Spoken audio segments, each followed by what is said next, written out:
Hey guys, what's going on? My name's Daniel and welcome to my channel. In today's very spontaneous episode, I'm going to be taking these 5 pounds of pears and apples that I was definitely supposed to eat this week, but I didn't eat any of them. And I'm going to take them and I'm going to make some kind of apple pear cider wine perry. We'll see what the heck happens. So what I'm actually going to do is I'm going to take all of these apples and pears. I'm going to juice all of them. And then I'm going to be making a 1 gallon batch of whatever the heck this is called. Please let me know what I'm doing down in the description below. I'm going to be juicing them all. I'm going to be adding the appropriate amount of sugar. I'm not using a recipe. I'm just going to take the juice, add some water up to 1 gallon. Then I'm going to add sugar, probably start with 1 pound, do the specific gravity reading, see how much it changed from the initial, and then see how much it changed after adding 1 pound. And then I'll determine how much I'm going to add to it after I do that. I'm probably going to shoot for a specific gravity of 1.08, just because it's kind of a sweet spot. If I hit a little bit above that or below it, I'm not going to be too worried. My vision for this though is that with the crisp apple cider flavor and the mellow pear flavor, that I'm going to get kind of like a cidery vibe with a really mellow taste to it because I have a lot of pears here.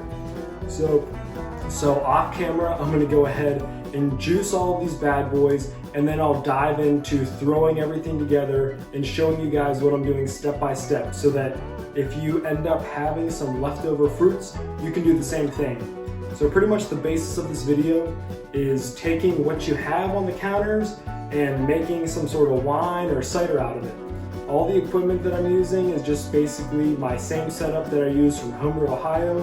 I'm using a 1 gallon jug. I'm using a hydrometer with a graduated cylinder. I'm going to be using a spoon to mix everything up. This isn't rocket science. If I miss anything, I'll try to cover everything as I'm going so that you can keep up. So I'm gonna go ahead and juice this, and I'll see you guys in a bit. All right guys, so I juiced everything, all the apples and the pears, and I ended up getting a little bit more than 4 cups. So I usually use a quart whenever I'm making my wines. So that seems like that's definitely gonna do the trick.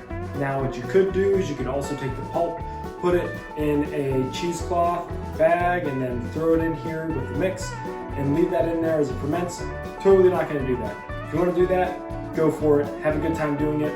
I have all of this delicious juice that I'm going to be using, and I'm just going to stick with that. So now that I have all the juice that I need, I have some of the other ingredients that I'm going to be using, we're just going to kind of figure this thing out. So I'm sticking with the basic recipe that I use for just about everything. I'm using the juice that I'm using 1 Campden tablet. I'm definitely using a Campden tablet for this because this was just fresh fruit that I put through a juicer. You don't know what kind of bacteria or fungus or yeast strains are going to be on the skin of that fruit. Even if you wash it, I'm not really taking any chances because I don't want my wine to go bad. I'm also going to be using acid blend, and then I'm going to be using juice, water, sugar, and then yeast. So let's go ahead and just kind of throw this together. I'm going to throw the main ingredients in, take a specific gravity reading, and then figure out how much sugar I need. So let's go ahead and do that. Also, sanitize everything before you use it. Smart, smart, smart. Okay. Very foamy. It smells so good. I'm gonna take my Campden tablet. You can crush it. I'm gonna throw it in there. I have faith.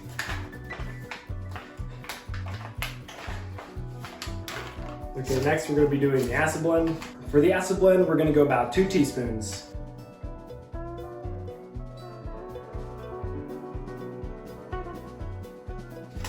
Cool, so we have the Campden tablet, we have the juice, we have the acid blend.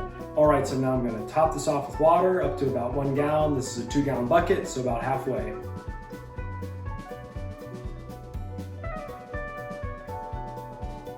I'm really going by feeling on this one.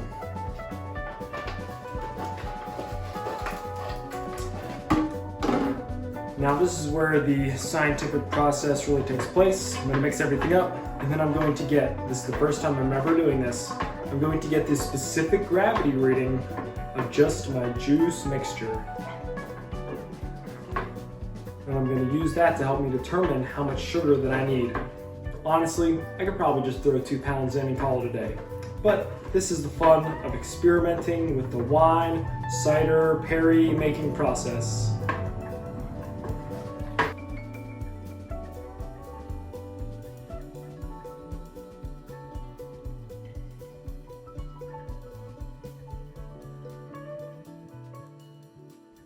So I'm right around 1.012. So now what I'm going to do is I'm going to add 1 pound of sugar, and I'm going to use math to figure out how much that changed the specific gravity, and then use that as a guide to see how much final sugar I'm going to have to add.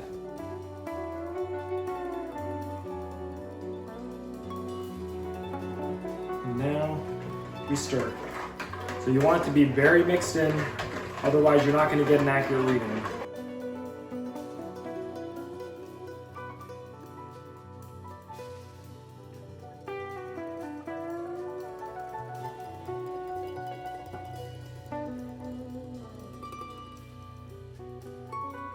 So we're at about 1.054. So if we were at 1.014 and we're right at now at 1.054, that means that 1 pound moves it by about 0.04 on the measurement scale for specific gravity.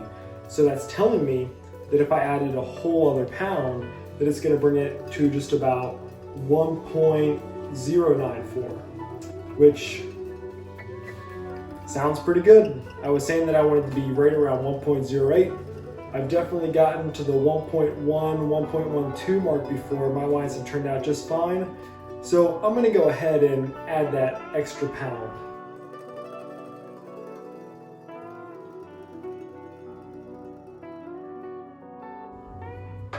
You know, when I first started making wine, I was so afraid of all the rules and all the regulations that might exist, and I was afraid of screwing up.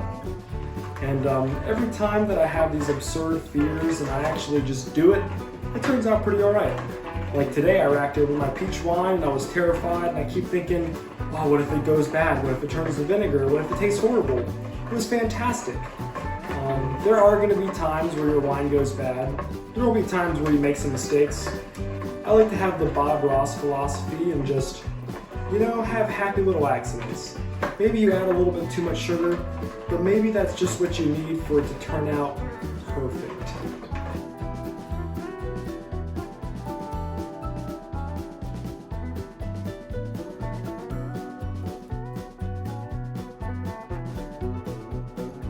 So I'm almost exactly at 1.090. That's where I expected to end up. So that's great. It just shows you that you can kind of guess exactly how much it's going to change if you have about a gallon of water. So that kind of, we took the initial reading, we added a pound, saw how much that changed it, and then calculated based on the change before how much it would change again. So we're happy with where we're at. We have all the ingredients added, so I'm pretty sure you guys know what's happening next. All I'm going to do is mix this up, add my package of yeast, throw on my lid, throw on my airlock, and let this guy do its thing. So for this wine, I'm going to be using my Red Star Premier Classic wine yeast, and I think that it's going to do a great job at turning this apple, pear, juice, sugar, water mixture into some sort of wine perry cider. I'm genuinely curious, what the heck am I making? Please let me know down in the description below. Before I top a lid on this, I would like to let you all know that if you're looking for a great wine kit, Homebrew Ohio has great kits. They make it super easy for you to start making wine at home because it comes with all the equipment you need and all of the ingredients that you need as well. So go ahead and find the link down in the description below, and go ahead and follow this link up above to check out my review of Homebrew Ohio's 1 gallon winemaking kit. So let's go ahead and throw the lid on here, throw an airlock on here, and I have a lot of cleaning up to do. Oh, I love the smell of yeast. Let's see what's on here.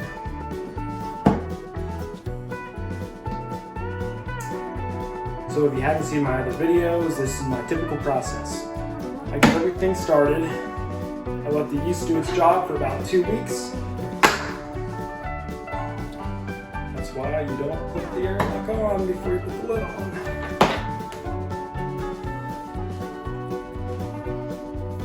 So if you haven't seen my videos before, what I'm going to do with this bad boy is I'm going to let it sit for about a couple weeks. Then I'm going to take a specific gravity reading again. Once I'm satisfied, I usually want to be around 1.000. Sometimes it sinks a little bit before that. Then I'll rack it over to a secondary fermenter. Well, I'll let it clear. I'll usually stabilize it and degas it at that point as well. But right now, this wine Perry cider thing is going to do its job. And then you'll subscribe and stay tuned for the follow-up video where I finally bottle this thing and tell you how it turned out. So I look forward to seeing you guys then. Make sure to smash the like button, smash the subscribe button, and stay tuned for future videos. But until then, have fun making wine, guys. See you next time.